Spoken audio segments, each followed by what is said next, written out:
My name is Trevor Mlauzi, commonly known as Dr. Shit. I am the initiator of this project of School Hygiene Improvement Project, which looks more intently at the health and safety issues of our school children when they are at school, especially in the ablution block and toilet. If we look at our schools, they are so dirty that they are classified as one of the most dangerous schools in the world. And I am saying a step forward just to clean ablution blocks and toilets for the children can move miles and change that concept that our schools are the unsafest schools in this country and the world. So what we are doing together with Bloemwater, we are trying to fix that problem. We are cleaning up the schools, we are teaching the children how to use the toilet in a proper manner, how to wash their hands, how to wipe themselves with toilet paper, and also just to be responsible citizens when they are at school. Basically, that's all we try to achieve. We want to put our children back in the classroom, but we can't do that before our children have got a safe and a clean environment. Thank you.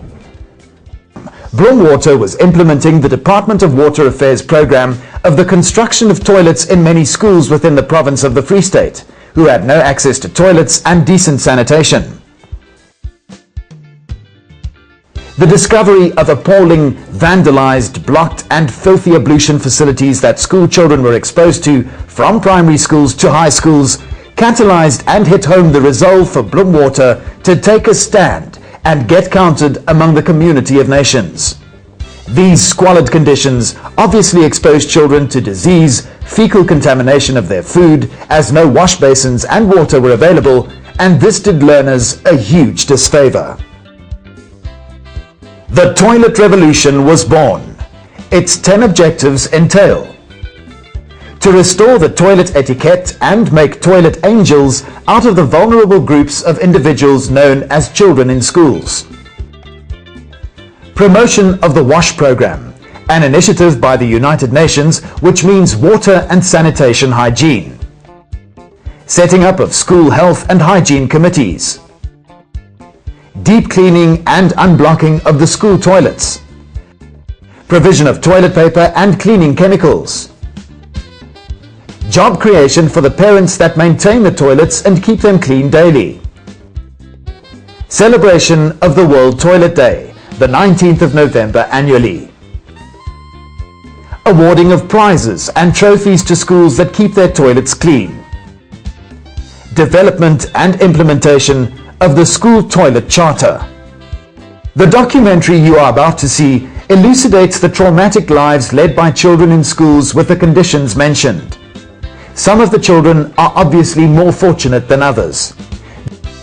The depiction of the deep cleaning process, where cleaners manually excavate the human excreta and other material that usually blocks the toilets which children use to wipe themselves because there is no toilet paper and in some instances no flush water or access to alternative sanitation, because open defecation is not allowed in school premises, may be found to be demeaning, degrading, humiliating and depriving the cleaners of their human dignity.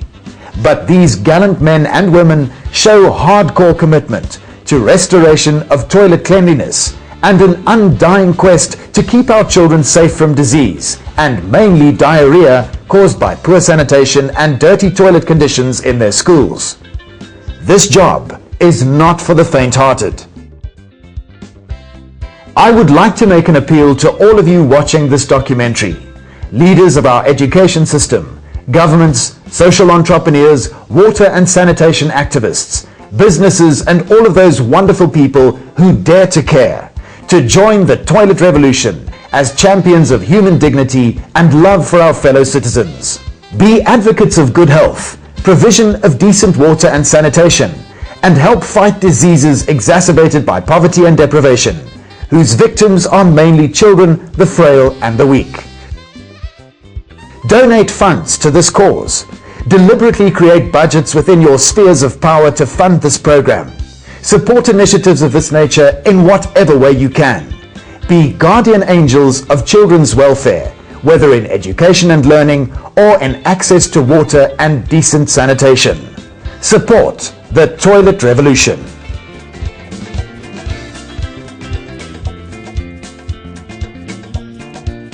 It was a hard thing to go to the toilets because you only went to the toilets when you needed to. You didn't feel free in the toilets. They were dirty and they were also smelly. Our boys' toilets were disgusting, were dirty and smelly. They were dirty and smelly and there were no hygiene in those toilets. Our toilets were dirty. Even boys who were big, they were doing things, they were drawing walls, doing dirty things, and our toilets were very dirty, smelly, and then we did not have even enough hygiene.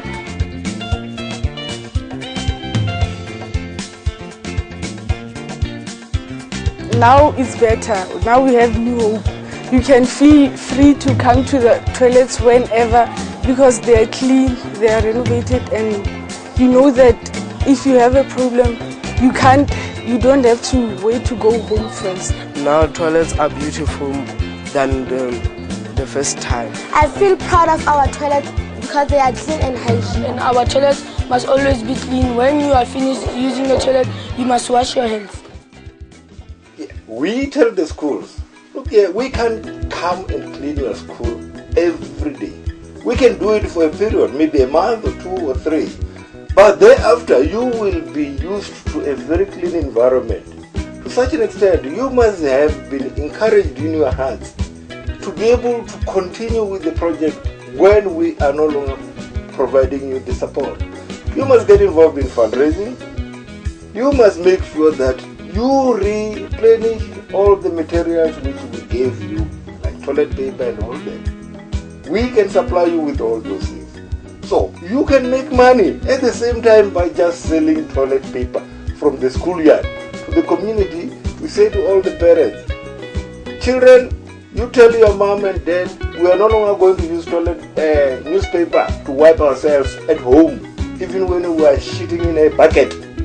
We have to use toilet paper, and you can buy the toilet paper from the school, which is going to be used to raise funds to keep our schools clean. That's what we call empowering people.